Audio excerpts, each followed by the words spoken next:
right, everybody, we're going to go ahead and get started with our keynote.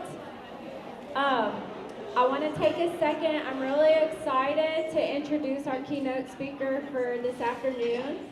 For over 20 years, Joshua Wayne has worked with youth and families in just about every setting imaginable, from drug and alcohol treatment, at-risk foster youth, community mental health, private practice, and as the Director of Special Education at District of Columbia Public Schools. He's a nationally certified counselor and has been featured as a life coach on the Style TV network and is the co-creator with Josh Shipp of the One Caring Adult program.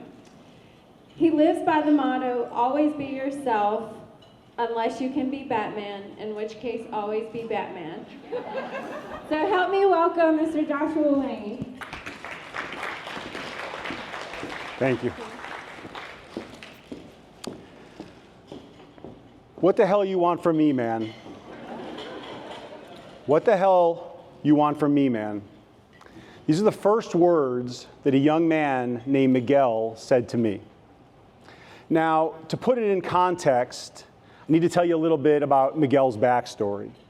You see, Miguel was in the child welfare system since he was a little boy. See, his mother was a heroin addict, and after multiple attempts at treatment and recovery, she OD'd and passed away. Now, no one's really sure how long Miguel and his younger brother and sister were alone in their Chicago apartment in the middle of the winter. But needless to say, when Child Protective Services and the police showed up to obviously take possession of the mother's body and also to bring the kids into custody, they were absolutely terrified and traumatized. And as if the trauma and the intensity of that wasn't enough, they were then separated and put into different foster care environments. Now, of course, the people who took them in were loving and kind people who were there to really try to help them, but at the end of the day, they were complete strangers. Now, that is exactly how Miguel's very long journey in the child welfare system began. Miguel was the oldest of the three kids and the only one who really had some sense of what was going on, and as a result, he really took it the hardest. There were really two major issues that Miguel was facing right away. The first was because of all the things that were happening to him, all that trauma, just all that anger and just in grief and not knowing how to process it. He started pushing back against exactly the people who were trying to help him. I'm sure many of you have seen this time and time again. And that just became his identity almost, the troubled kid. Go from one school to the next, one group home to the next, one foster home to the next, getting in trouble, and it just became like a self-fulfilling prophecy. And he'd be labeled, oh, it's that kid, right? And he'd go on to the next school with more hours and services on his IEP than he had before. And the same thing would happen going from foster home to foster home, group home to group home.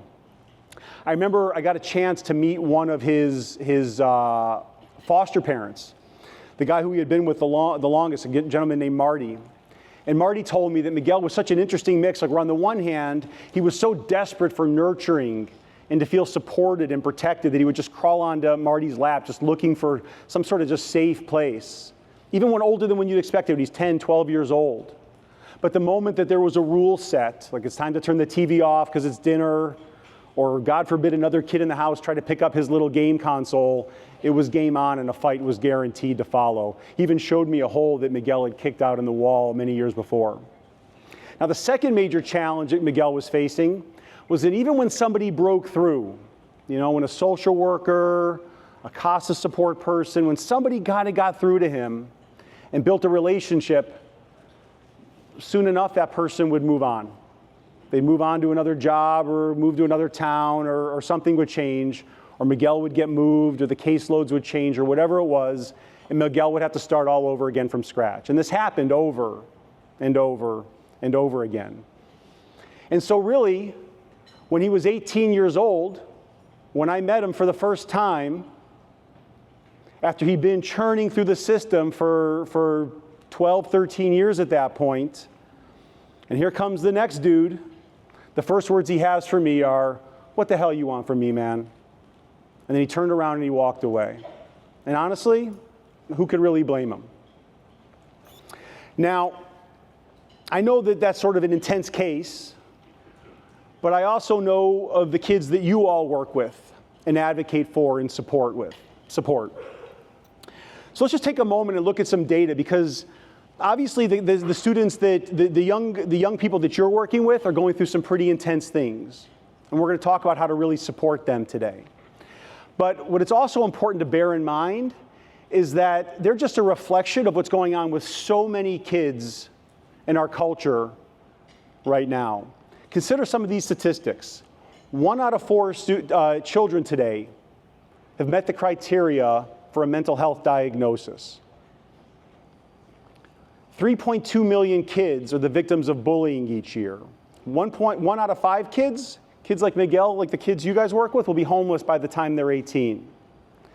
Now, my team and I did a study, okay, or I should say a survey, online of 1,800 teenagers, okay? It was completely anonymous, so no incentive to distort the truth or lie or say what they think we would want to hear. And we asked them just one question, and the single question was, what are you currently lying to your parents about? Now, some of the answers are things you might expect. 9% said nothing. About the same number said everything. 14% said porn, not unexpected. 16.3% said drugs. 19.6% said sex. But it was the number one thing that they said that they're currently lying to their parents about that really shocked us. Almost a full third of the kids said the number one thing that they're lying to their parents about are having suicidal thoughts. You can tell I like to start my talk on a light note. Now look, I understand that these are pretty dire statistics and we need to take it very seriously. I get that. But the message that I'm bringing to you guys today is actually not one of fear or despair, or I'm not here to commiserate. Really what I want to bring is a message of hope. Because in spite of all the things that the youth that we work with are going through, and there are some serious things going on right now, in spite of all that, there are some things that we have within our control as the caring adults who are a part of their lives. So I want to share this idea with you about a board of directors. Now, just like every major organization or company in the world has a board of directors, right? A group of people who they look to for guidance, for advice, for strategic planning. Consider this idea. Every kid that you're working with, whether it's a kid in your own home or a kid you're working with through CASA or in some other setting, every kid in your life has their own board of directors as well. But for them, it's like a virtual round table of the people who they're listening to and paying attention to as they try to figure out what it means to be an adult in the world. So just think for a second who's on their board of directors. It's definitely celebrities who they follow on social media. It's musicians whose music they love. It's sports figures they idolize. It's probably a couple of their friends at least. If we're lucky, it's a teacher or a parent or another caring adult. But there's no guarantee of any of that. So my major premise, and what everything we're going to talk about today starts with this idea, is that our number one goal is to try to earn a seat on their board of directors. Now, you don't need to be the chairman, but what you really want to do is figure out how you get a seat on their board of directors, right? Now, the only way to get on their board of directors, the only way is to have a relationship that they perceive as valuable. If your connection with them is solid, if they feel like they can talk to you, even more importantly, if they feel like you're going to listen, really listen and not judge, they'll come to you and share things with you. Now, they're not going to tell you everything. We're talking about kids after all. But when the big things hit, and they inevitably hit, you have a chance to be one of the people who they're coming to and talking to for guidance and feedback or advice. You want to be the person who's getting that call. Now, this applies to all the things that is the caring adults in their lives we're concerned about, right? It applies to their behavior online, drugs and alcohol, sex, looking at porn, things that are going on with their friends, issues around mental health, right? All these things are things we can't control. I can't control my son when he's sitting next to me, let alone when he's off with his friends, making the decisions that really count. But if my relationship is strong, if I have a connection with him, I at least have a chance of being one of the people he'll talk to when really big things are going on, when he feels like he's out of his depth. Now, let me share one other way of thinking about this, because this has sort of been my hypothesis and how I've talked about it for a few years. But I want to share a finding from the folks at Harvard, right, for the Center on the Developing Child. And they did a longitudinal study, and they came to this one overarching conclusion. And it's that every kid who ends up doing well had a strong and stable and committed relationship with at least one significant adult in their life. That's really what this is all about. Another way of putting it is about being that one caring adult. Every kid is one caring adult away from being a success story. And there are going to be others, but your mission, should you choose to take it, is to be right now with those kids you're working with, to be that one caring adult who's on their board of directors, building that connection, building that relationship. So in the time that we have here today, I want to walk you through what I call 3 keys from the road in research. And these are 3 just practical strategies, ideas, things to be thinking about, to bring back to your work, to talk about with other caring adults who are in your orbit, as we think about how to really best serve the kids that we're working with. Now, the first key is what I call connection is currency. Now, Miguel was absolutely determined to send me the message that he had no use for me, okay? And he was really determined to show me his back and just avoid me. But it turns out that I had sort of a secret weapon, sort of like an ace up my sleeve, if you will, okay? I had a car. Now, it was nothing fancy. It wasn't an Escalade or a Tesla. Or a Batmobile. It wasn't a Batmobile, thank you. It was a 1989 maroon red Toyota Corolla. Yes, that's the car. Okay? But it was still 4 more wheels than Miguel had. So whether or not he wanted to admit it, I now had some value to him, because Miguel liked to get around. Now, the story gets better, because, embrace yourselves for this, because my 1989 maroon red Toyota Corolla was fully pimped out with a factory model cassette tape player. Impressive, right? Now, like a lot of young men his age, Miguel was an aspiring rapper. Okay? Now, Miguel loved to listen to a group called Bone Thugs and Harmony. Little nostalgia going on? Okay. Now, one look at me, and it's pretty obvious I'm a guy who listens to a lot of Bone Thugs and Harmony. Right? All right, truth be told, I had never heard of Bone Thugs and Harmony. But I can't tell you how many miles we put on my car driving around listening to Bone Thugs and Harmony over and over and over again. But see, now I had Miguel in the car. Now I had a captive audience. Okay? Now I'm dissing on him, he's dissing on me, telling jokes. Miguel can't believe it when I had the audacity to suggest that I could do more push-ups than he could. And he really couldn't believe it when I pulled the car over and proved it to him.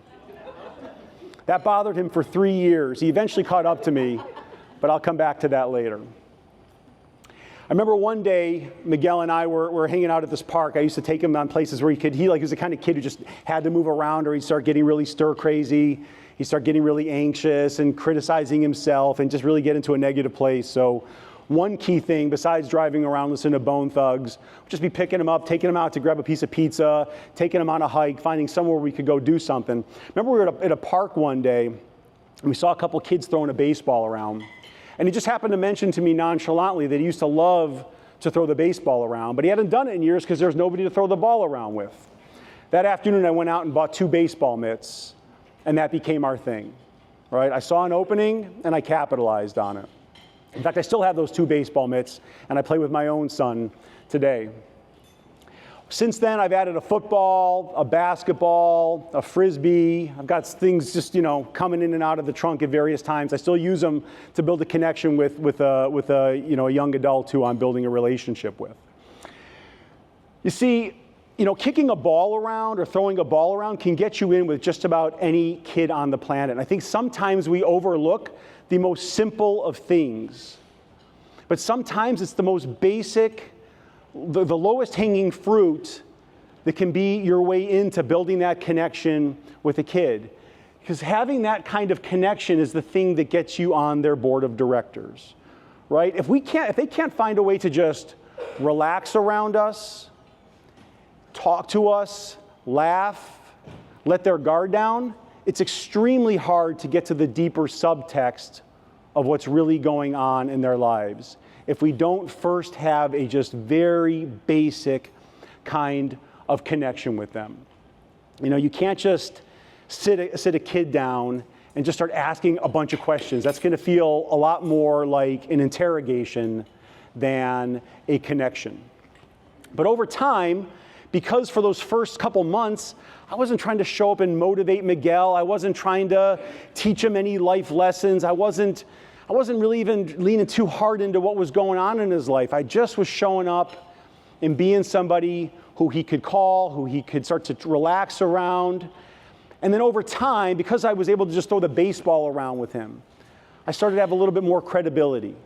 When you're working with a young person, credibility is about the best thing you can have working in your favor. And that's what started to pave the way for Miguel to start to open up to me about managing money, or about his future and some of the big choices that he had to make in the next couple of years. Because he was 18 and in an independent living program where he was there to be getting prepared for the adult world, and he had never held a job for more than 2 weeks. And he had dropped out of high school at that point. So his prospects were not looking real good. But it started, these simple things started to open up the opportunities for me to have those conversations with him. To have a conversation with him about whether a girl he was interested, was worth his time, was the right kind of person, right kind of relationship for him to be investing himself in or not. The important conversations. So my first real question for you all here today, like the first thing that I want to challenge you just to ask yourself and think about is, what's your baseball mitt? What's one simple thing you can use in your relationship with the kids you're working with to get that foot in the door to start to build that connection? It doesn't have to be anything fancy. Maybe it's finding some movies you like in common. Maybe it's a deck of cards you keep on hand, or a couple magic tricks or some sci-fi show that you can geek out on with them. Maybe you have an opportunity to throw a ball around with them or not. Sometimes you got to be creative. Maybe it's comic books. Maybe it's taking them out for a piece of pizza or ice cream. Finding one way in to start to open the door a little bit more, to start to get that chair pulled away from the boardroom table a little bit, right? Just building that connection. That's my first real question for you, is what's that one thing, what's your baseball mitt, that thing that can just sort of get their nervous system to just relax around you, so that something of them at an instinctive level knows, yeah, this person's safe. Whether or not they put those words in their head so that they know that's what's true about you. That's really the first thing we want to work on. It's a great quote. Laughter is the shortest distance between two people.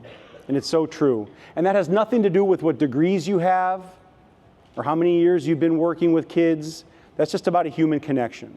And it's always going to be that way. So that's the first key thing that I want to share with you, is that connection is currency. Second thing that I want to chat with you about is what I call choosing your battles wisely. Now, if my hypothesis is right, that the first and most important thing we have to do is really build up the strength of our relationship with them, to really figure out how we start to be that one caring adult on their board of directors, and to start to get that relationship capital building so they see us as a credible person, right? If that's true, then the second thing that we have to think about is that the quickest way to get ourselves kicked off their board of directors, to be excommunicated from their board of directors, is by fighting the wrong battles with them. Now, as a parent myself, this is particularly true, and I know there's a lot of parents in the room. When you think about it, like this in many ways, this is the tough stuff of parenting, right? In a lot of ways, it's like walking a tightrope, right? Where on the one hand, we know that we have to have boundaries and accountability and structure and rules, and that's all true. On the other hand, we know that we need to give them room to figure it out and let them fall down and pick themselves back up again, which is also true. And navigating between that is a balancing act, and a lot of times it's really difficult. Now, there's a ton of things we could talk about here that come up like in the ups and downs of parenting and raising kids, but I'm not going to spend time on that with you all here because it's not really relevant to the role that you're all here discussing and talking about and collaborating on over these few days. But I still want to talk about a couple really important things because each of you is an advocate in the life of a child, right? And there's a couple really, really key things that are very contemporary issues that I believe every adult, every caring adult in the life of a kid has to be thinking about these issues, has to be advocating on these issues, has to be leaning into these issues. They have to be on your radar because they really tie in to our kids' mental health. So I really wanted to dissect these two issues and do a bit of a deep dive with you. Before I do that though, just one little quick funny study to share with you, a little piece of interesting research that just sort of exemplifies this point that I'm making. They did a study at the University of Pittsburgh a few years ago, and they took teenagers and they put them into an MRI machine, and they played 30-second clips of their parents criticizing them. It's kind of clever, right? And what they did is they watched their brain waves as this was going on. And what they found was that the part of their brain that regulates negative emotions spiked dramatically during the recording of the audio clip. And they found that the part of the brain that regulates positive emotions significantly depressed. What was really interesting is that it lasted for quite some time, like it was like 5 to 10 minutes after the 30-second clip was done playing. They could still see the impact on their brain of the experience of feeling criticized. And it's something we just all have to really bear in mind. And of course, there's always a time when we have to lean in and draw boundaries. But again, I'm saying that we have to really pick our battles wisely. Otherwise, we really become like the adults in the Charlie Brown comics. We just become white noise. And it's easy to happen with the best of intentions.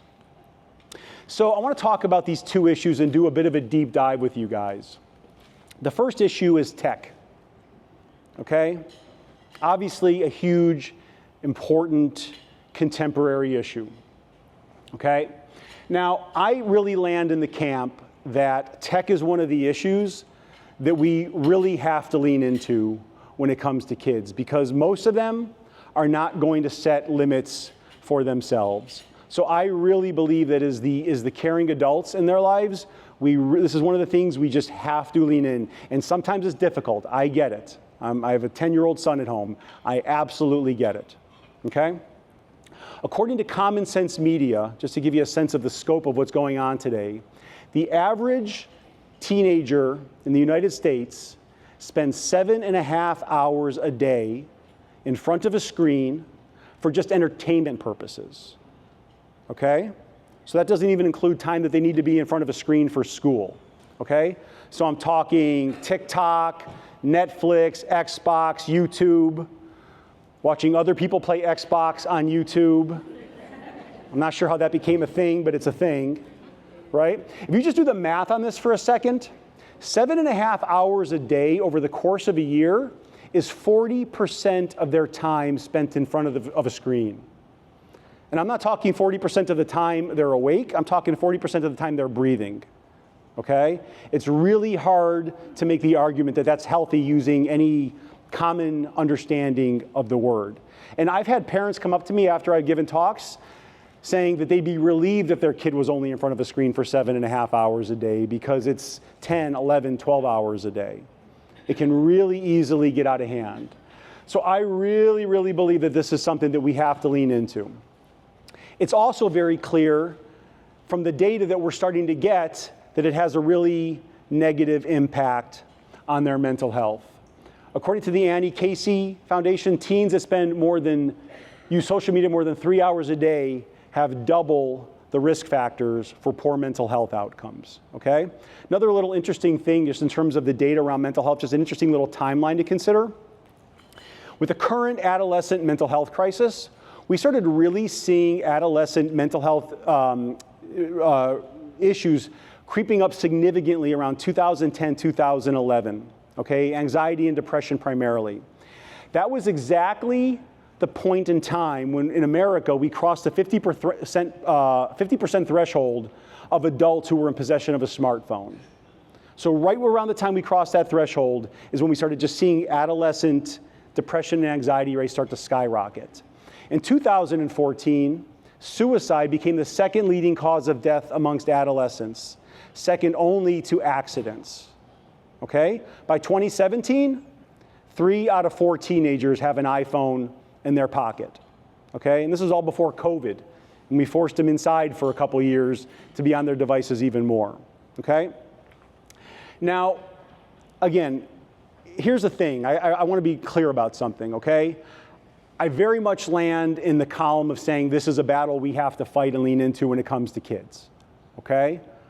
And I think the mental health data, the correlation, the unmistakable correlation that's here, I think really supports that we have to do it. The issue is not tech though, right? Tech isn't ultimately the issue. The issue at the end of the day is moderation, right? We can't put the toothpaste back in the tube, right? And there's an enormous amount of amazing things and benefits that come from the technology that we all have accessible to us, right? So I'm not arguing against technology. We're not going to go back to being a horse and buggy society, nor should we. But if we don't lean into this and really help them figure out how to have some sense of moderation, if we don't lean in and we're the ones that start to really hit the brakes, again, most of them are just not going to do it for themselves. Tech's kind of like sugar in that respect. Like once they get a taste of it, it's just what they want, okay? Now, here's what I really think the key is, okay? I think it really comes down to one critical thing. And again, I'm not sitting here trying to make this sound like real easy and that it doesn't take any effort on our part. It does. But I don't really know what the alternative is. The most important thing that we can do is to ensure that they have a meaningful life apart from their devices. I think that's the most important thing we can do, is to really lean in, whatever that is. For some kids, it's going to be working with their hands. For some kids, it's going to be volunteering for a cause. For some kids, it's going to be a church group. For some, it's going to be sports and exercise. For some kids, it's going to be a job, right? Whatever it is, we have to help them find. Oh yeah, and by the way, I think every kid, in my opinion, should be running around, right? Like every kid needs to get their heart rate up and needs to be sweating. Doesn't mean they have to be a star athlete. Not everyone's going to be the starting center on the basketball team. That's fine, but every kid can run. Every kid could have a gym membership, okay? Like where there's a will, there's a way. Kids got to move. They need to get off their screens and they need to be moving around, okay? That may not be the whole picture in terms of what they need to be getting into, but that is definitely a critical one, okay? We also know that it's one of the biggest protective factors against negative mental health outcomes, right? At the end of the day, this is really the question. What's their thing? Every kid's got to have a thing, right? What's their thing going to be? That's really the critical thing. And this is where they're going to make important friendships, enduring friendships. It's where they're going to meet other adults who could be on their board of directors, mentors, teachers, coaches, a boss. You know, I have a whole bunch of people, as I flash back through my childhood jobs I had, who just said things to me that maybe just were throwaway lines to them, but they stuck with me, and I remember it 30 plus years later, right? It's where they're going to build their self-confidence by becoming good at something. So what we really have to do is help them find their thing. And the reality is that we may have to volunteer them. Okay? Some of them will volunteer, and they'll want to do it. But for some of them, we're going to have to take the device away and just you create a quid pro quo sort of situation where if you want to have your Xbox time, your game time, then you need to be out doing 3 hours of a sports practice or working at a part-time job or whatever it is. We have to lean in on this one, okay? It's so much better than them just sitting in the echo chamber of social media, which by and large is not going to take them to a really healthy place. So I could talk for a whole hour on this topic. It's obviously, I actually wrote a book about this called The Simple Parenting Guide to Technology. What I also just want to share with you is just a free resource if you want to grab the QR code really quick, if that's helpful to you. It'll just take you to a website where you can get some free resources that I had put out there when I published this book a few years back. It's something you can share with parents, with other colleagues, if you want to get it. It's just a bunch of free resources that might be really helpful. Really? Yeah. That's a problem. I will send it through the conference organizers to you all. They can send out an email. Sorry about that. I guess I should have checked the QR code this morning. Sorry about that. Thanks for letting me know, though. Okay, so tech. So the two issues that we really have to lean into. The first one is tech. The second one that we really need to be thinking about and taking to heart is school and grades. Okay? So, you know, to some people, my approach and my thought process on this may be a little bit unorthodox. And I want to be clear, I'm not saying by any means that like school is unimportant or unnecessary or irrelevant when raising a kid. But I really do think it's something we have to tread carefully around when we're thinking about what our role is in their relationship to school and grades. According to the American Psychological Association, 45% of teenagers report feeling stressed about school, okay? We already talked about the suicide rates, and we know that the suicide rates are considerably higher during the school year than, say, like on summer break, okay? So school is obviously important, right? But I think the question we have to ask ourselves is it the most important thing, okay? Because I'll tell you what it's not more important than. It's not more important than going into mental health treatment over. And it's certainly not worth dying over, okay? Now, I really believe we should be encouraging kids to do their best and to challenge them, to challenge themselves, and to do their best. But in spite of all that, the reality is that some kids are going to do really well in school. They're going to be academically oriented. They're going to buy in. They're going to want to get straight A's. And there's a lot of kids who just aren't, okay? It's just not going to be their thing.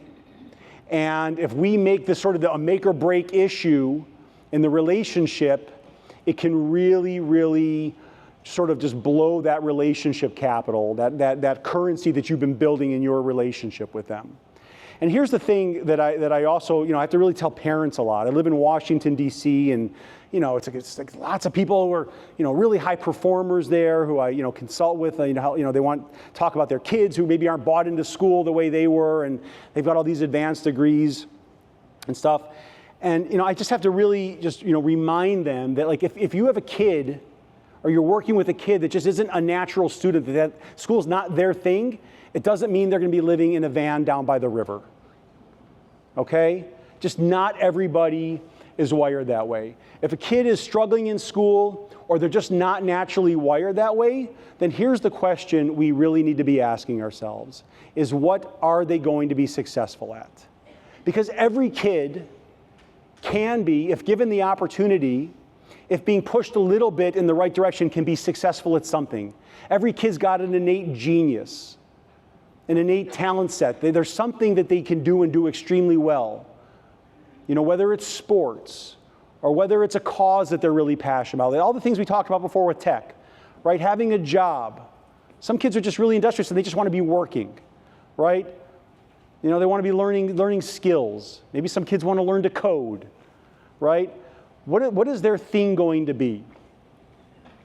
It's interesting because if you look at the studies around the biggest predictors of success later in life as an adult, the biggest predictors of success later in life, it's not grades, it's really character-based traits.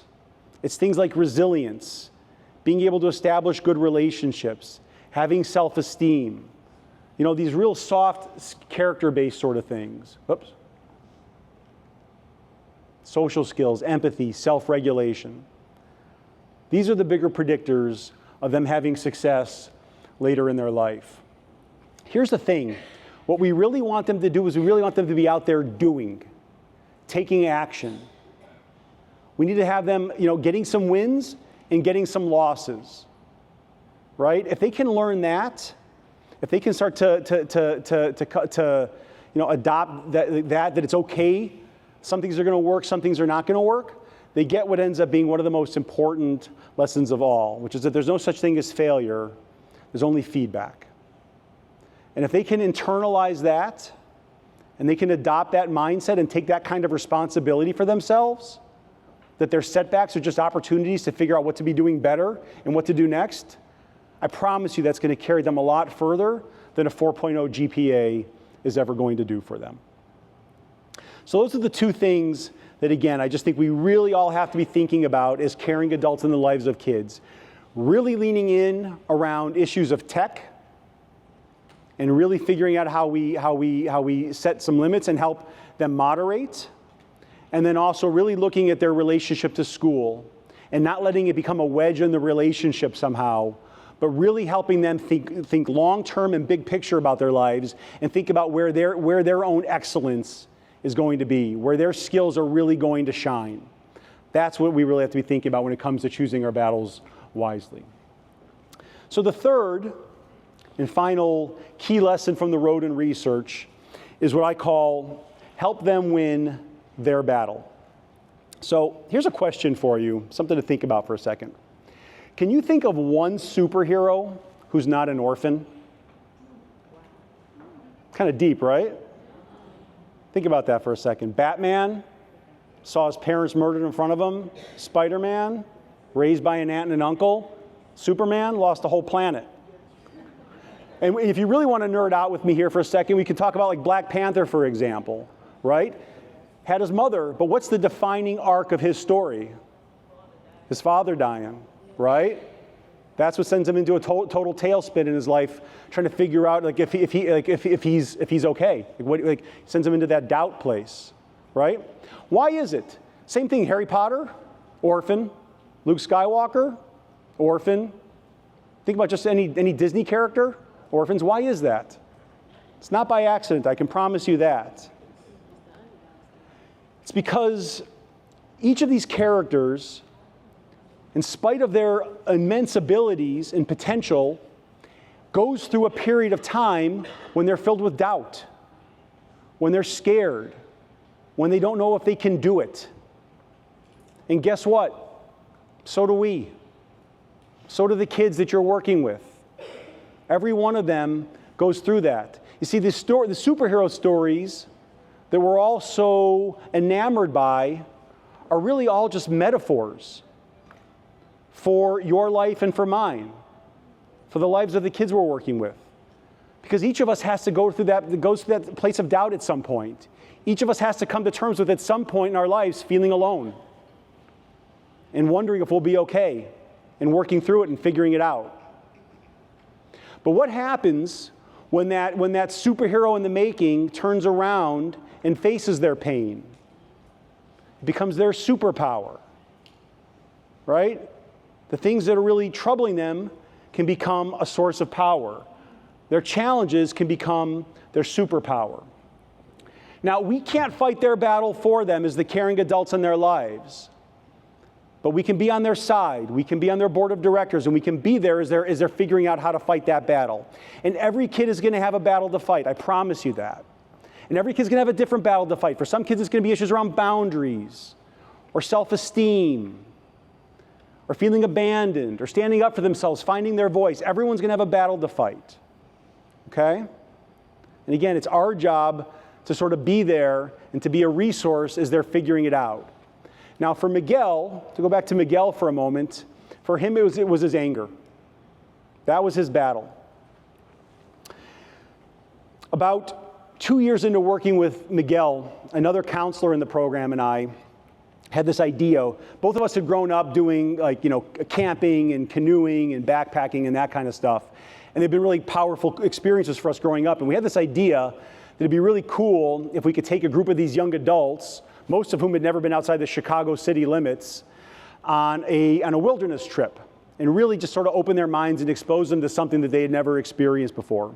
So we raised some money from the organization, and we took 10 of these young adults on a week-long whitewater rafting trip in the Utah wilderness. Okay? So here's some of our some pictures from us out there. Now, before I move on, I just want to put words to the thought that I know is going through all of your heads right now.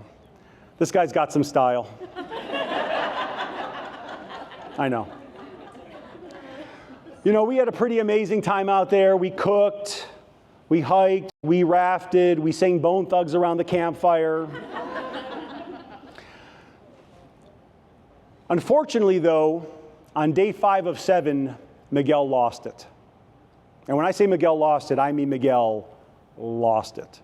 In retrospect, it was something so simple as another kid splashed him, at the wrong moment. I don't know what Miguel thought happens on a whitewater rafting trip. You get wet. But I think just in that moment, it was just too much time in a strange environment with people he didn't know that well, and it just sort of a wire in his brain just kind of fried. And he just really lost it. And it took myself and Paul, the other counselor, and the 2 river guides we hired, everything we had to physically restrain Miguel. Now, I've been in situations plenty of times where I've had to restrain kids. It's never fun.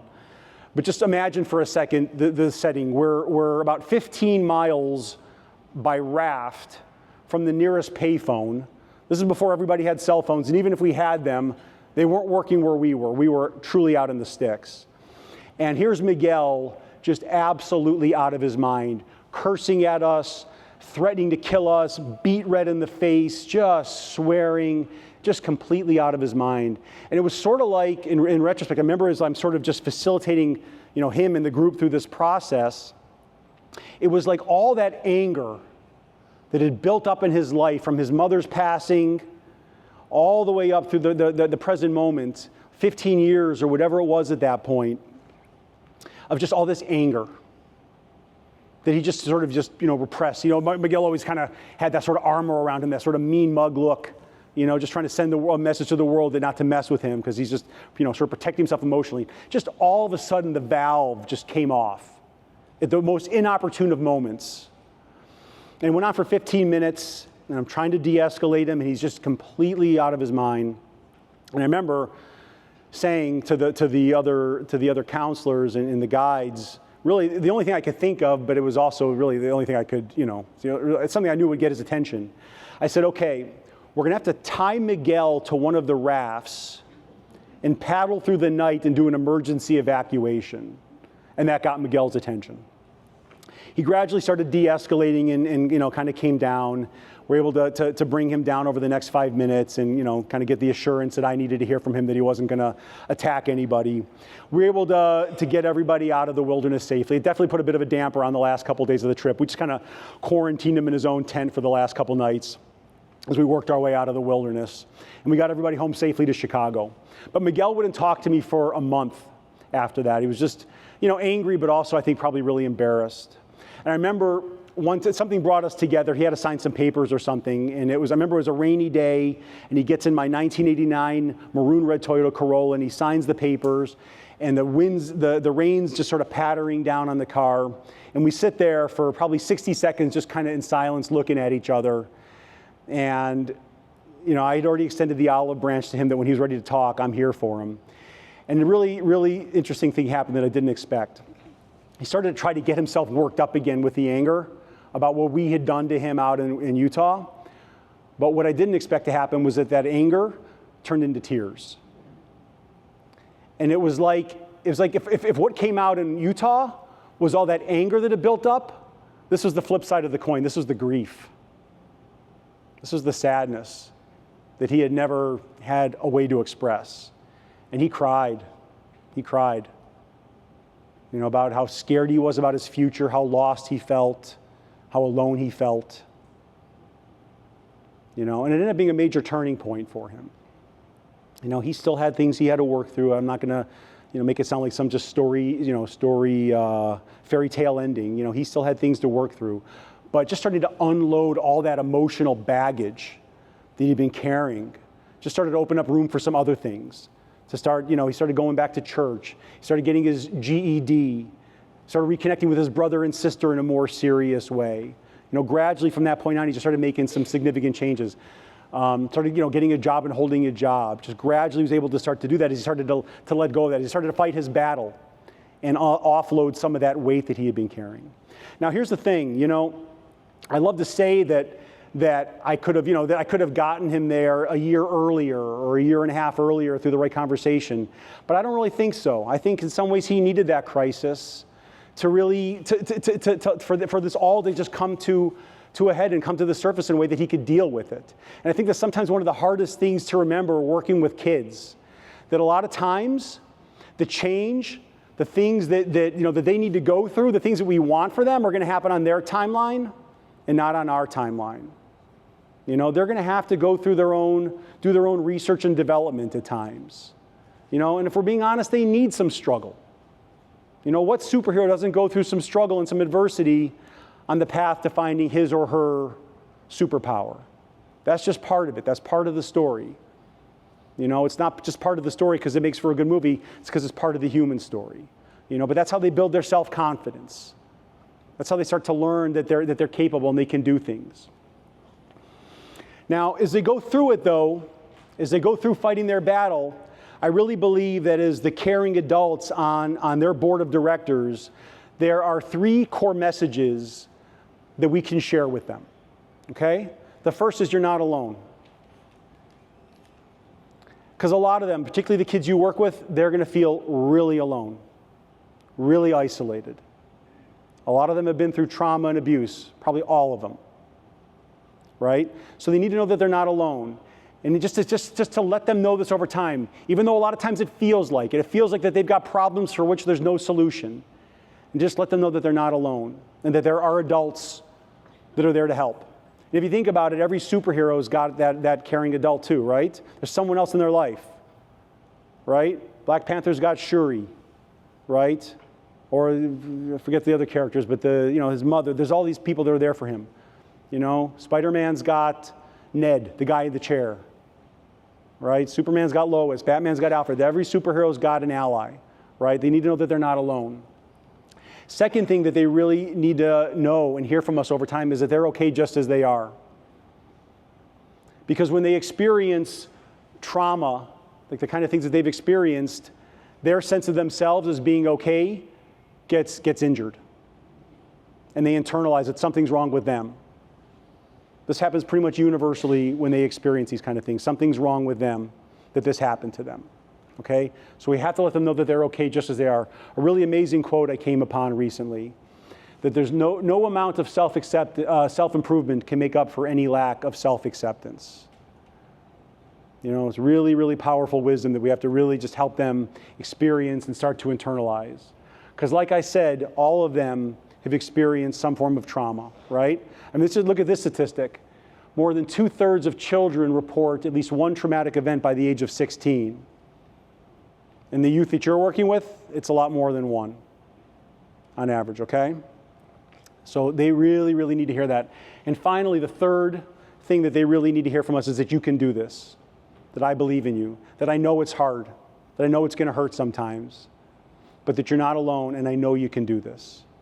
And I'll be here in your corner waiting, helping however I can. So that's the third and final key to the road in research is we have to help them fight their battle. and really be there as they're working through the challenges that they're inevitably going to face. And sometimes, if we're being completely honest, all we can really do is love them and really just hold that space for them and be there.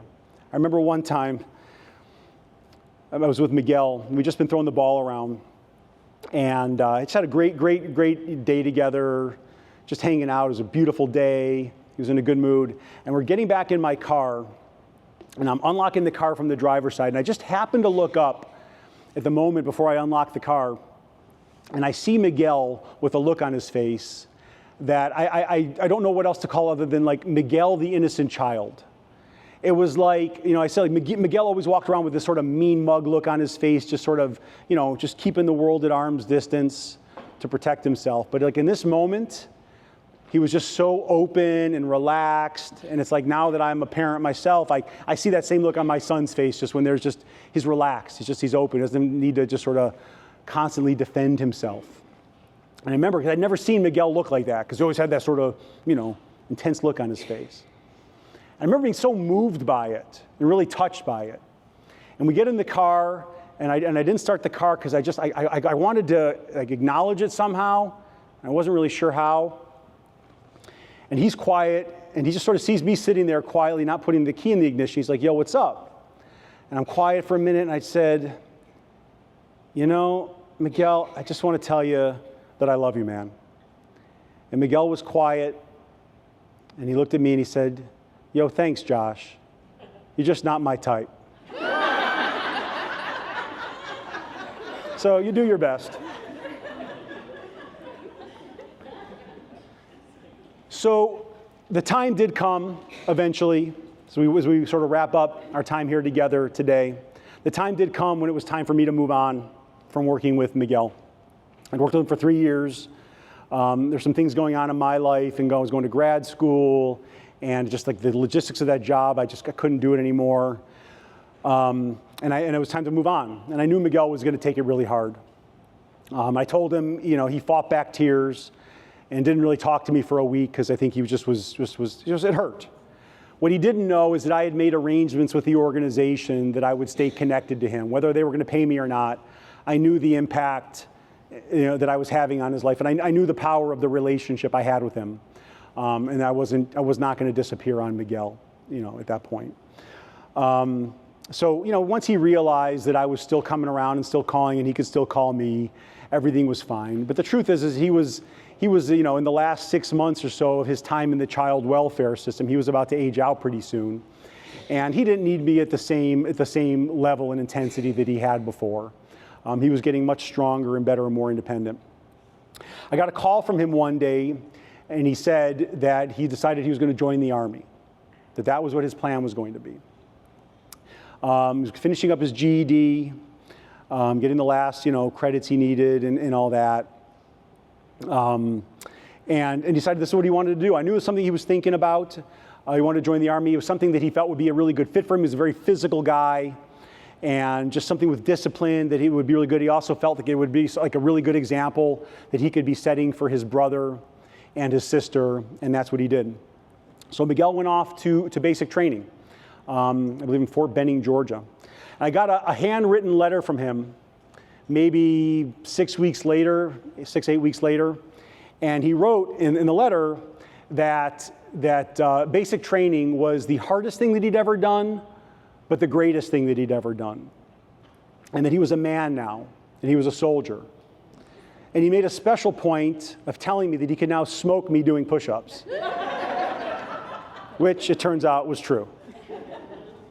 And then he asked me if I could come and visit him to watch him graduate from basic training. Yeah, it was pretty amazing. So I did. I flew down and got to hang out with him and watch him graduate and go take him out for dinner and celebrate him that night. And it was a really, really awesome experience.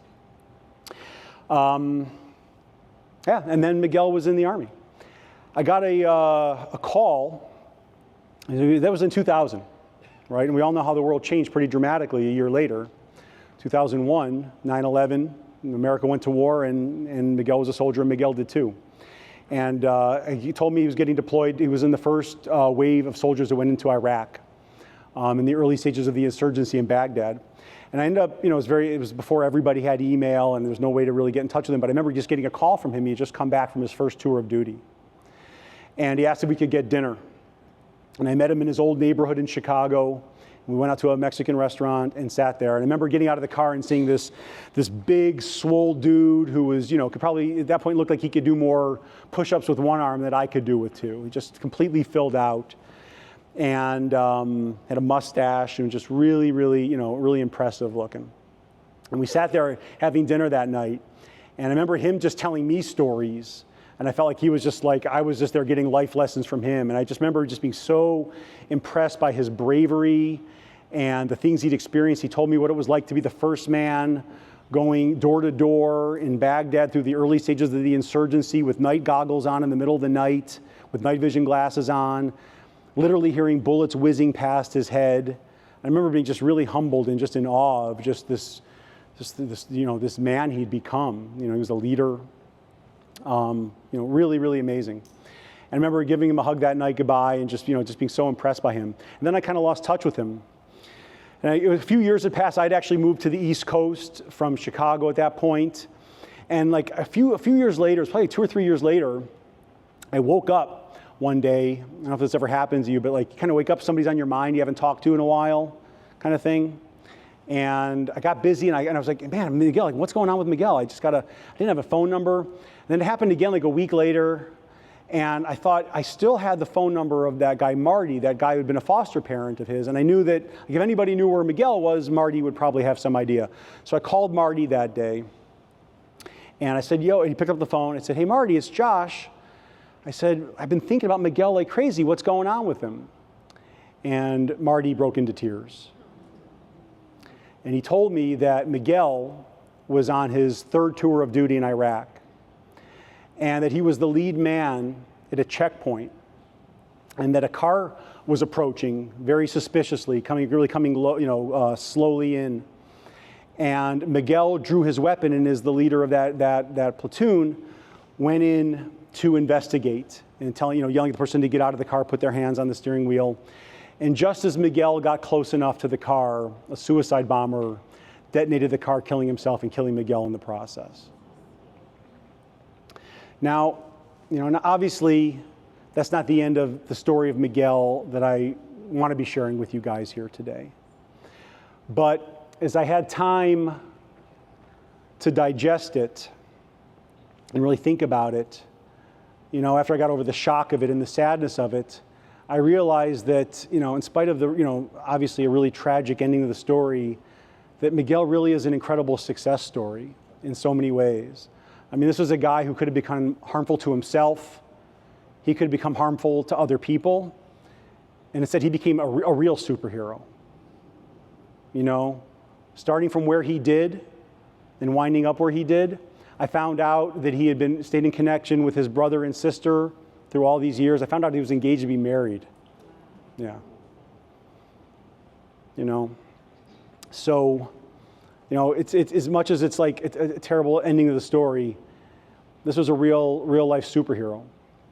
So, in closing, I just want to remind you guys that, that the work you guys, you do is so important. Showing up day in and day out, month in, month out, whatever interval you're working with these kids, being there, being that caring adult, working your way to be on their board of directors and have that relationship with them. You have no idea what impact the things you say and do can really have on them and how it's going to land. Sometimes the thank yous that you're going to deserve are going to sound more like F yous, but it doesn't mean that the things you're saying and doing aren't landing. When you really make that choice to be a caring adult in their life, you're really making a choice to really change a life. So please never forget that the difference is always you. Thanks so much for including me as a part of your day today.